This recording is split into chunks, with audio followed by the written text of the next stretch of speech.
Next up tonight, music from local band Vincent and The Invaders. We caught up with them last week over at the Old Chapel.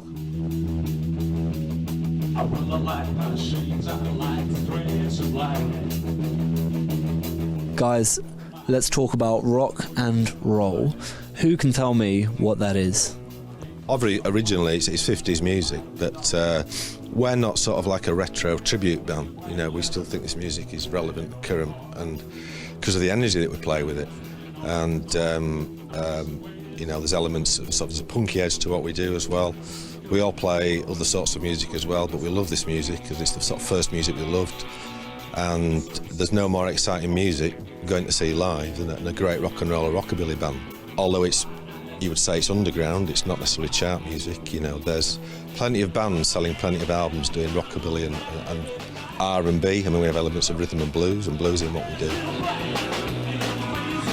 That's one of the things that we try and do, is we're not trying to be like, is that how they did it in the 1950s? Because we came through the first bands that I was in were like punk bands and rock bands, and like I like T-Rex and a lot of rock and roll, proper rock and roll, and Andy likes the Stones. So to me, it's the gig has got to be loud, and there's got to be a bit of variation, but it's got to be usually fast and in your face. And one of the things that we're trying to do as well is try and be as good as we can at the instruments, and I think that's come over, and I'm proud to be in this band.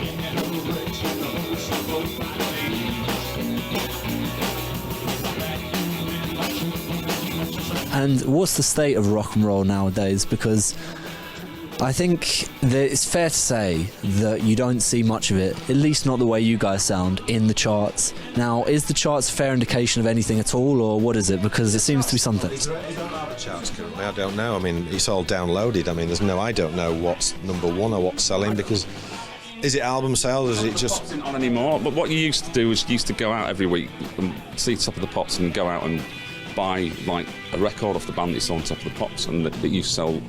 You know, you used to have to sell 1.5 million copies sometimes to get to the number one, and I don't really see.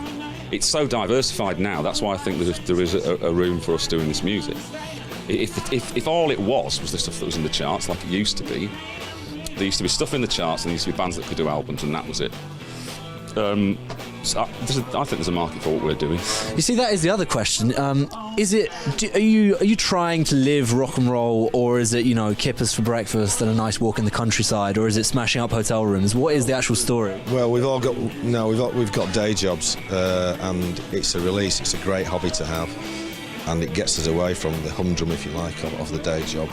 There's no better feeling than getting out in front of an audience in a pub or a small venue, and then just absolutely tearing the place up. That's the buzz. At the end of the day, that's what it's about. So rock and roll is something you channel on stage. Yeah, I've fixed more hotel rooms than I've smashed up. I've swept floors. I usually leave places better than I found them. Well, that will be good information for the people who are hopefully going to be hosting you on your upcoming live career. Now, let's hear a bit about that, because Leeds has got a lot to look forward to, I understand. Where can people go to see you, and when? Well, we're playing at what date? We're playing the Primrose in Meanwood. 12th of December. 12th of December? At the Primrose on Meanwood Road, which is a sort of good little sweaty rock and roll pub. New Roscoe, which is a bigger sweaty rock and roll pub. We're playing there in January. That's in Leeds. That's a good venue, two sort of seater venue, if you like. I can't remember the date though, unfortunately. It's a full-person jam. But if you could look on our Facebook page, you'll see where we're playing.